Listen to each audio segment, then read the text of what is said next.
மகளையாவது என்னிலும் அதிகமாய் நேசிக்கிறவன் நான் சொல்லுகிறார், எனக்கு பாத்திரன் அல்ல. மகளுக்காக பிள்ளைகளுக்காக கர்த்தரை ஒதுக்கி வைக்கிற பெற்றோர்கள், கிறிஸ்தவ பெற்றோர்கள் இயேசு கிறிஸ்துவை நேசிக்கிறவர்கள் அல்ல. உடைய பிள்ளைகள் விரும்புகிற காரியம், உடைய பிள்ளைகள் செய்ய விரும்புகிற காரியம் தேவ சித்தத்திற்கு முற்றிலும் மாறுபட்ட காரியமாக இருக்கு. அந்த சமயத்தில் பெற்றோர்களாகிய கிறிஸ்தவ பெற்றோர்களாகிய நீங்கள் என்ன செய்ய வேண்டும்? நாம் என்ன செய்ய வேண்டும்? ஒரு நாள் நான் பெற்ற பிள்ளை என்று ஒரு நாளும் இறங்கிவிடக் கூடாது. அப்படி ஒரு பிள்ளைகளுக்காக நாம் இறங்குகிறோம் என்று சொன்னால் நாம் இயேசுவை நேசிக்கவில்லை, நம்முடைய பிள்ளை அதிகமாக நேசிக்கிறோம். நான் இப்படித்தான் போவேன். கர்த்தரை நேசிக்கிற பெற்றோர் சொல்லுவார்கள், நீ போனா போய்க்க. இதைத்தான் சொல்ல வேண்டும். எத்தனை பேருக்கு இயேசு கிறிஸ்து இப்படி நேசிக்க தைரியம் இருக்கிறது? இதைத்தான் நான் பார்த்து கொண்டே இருப்பார். என்னை நேசிக்கிறார். எப்படி நேசிக்கிறார்? அல்லேலூயா. என்னை நேசிக்கிறேன்னு சொல்ற, எப்படி நேசிக்கிறார்? இதோ உன் மகன் அழுதான், இதோ உன் மகள் அழுதான், இதோ உலக பிரகாரமா போயிட்ட. உலக பிரகாரமான காரியத்தை என்ன செய்திருக்காய்? உன்னை விற்று போட்டாய். மகளுக்காக தங்களை விற்று போட்டிருக்கிற கிறிஸ்தவ பெற்றோர்கள் இருக்கிறார். கிறிஸ்துவுக்காக தன் பிள்ளைகளையும் இழப்பதற்கு உரிய தைரியம் இருந்தால்தான் நாம் இயேசுவை அதிகமாக நேசிக்கிறோம். இவளைத்தான் கல்யாணம் பண்ணுவேன். ஆனால் அவர்கள் அவிசுவாசி. நீ என்ன சொல்ல வேண்டும்? இதற்கும் எங்களுக்கும் எந்த சம்பந்தமும் இல்லை. இதற்கு நாங்கள் ஒத்துக்கொள்ளவே மாட்டோம்.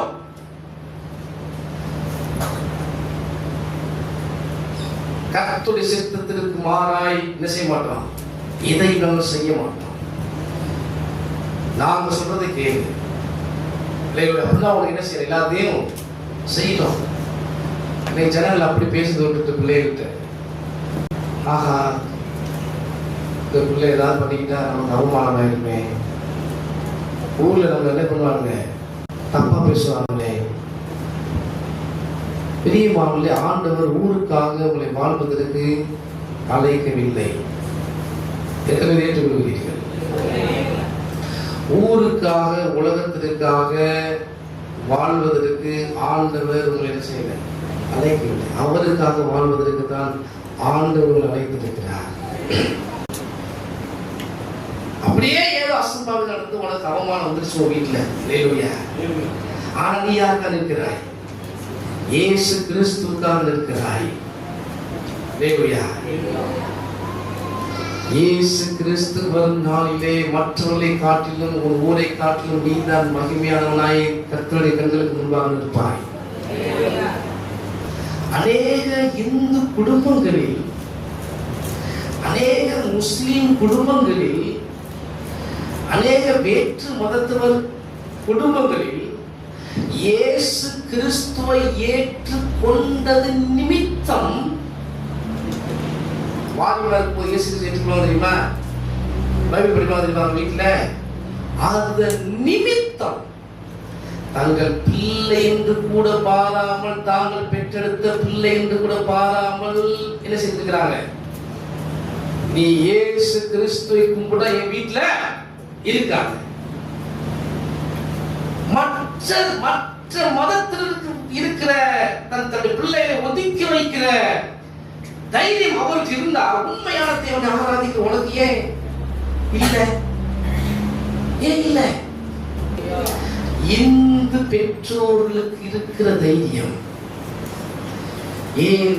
உண்மையான ஜீவனுள்ள தேவனை ஆராதிக்கிறேன் என்று மார்க்கத்தை பேசிக் கொண்டிருக்கிற உங்களுக்கு இல்லை.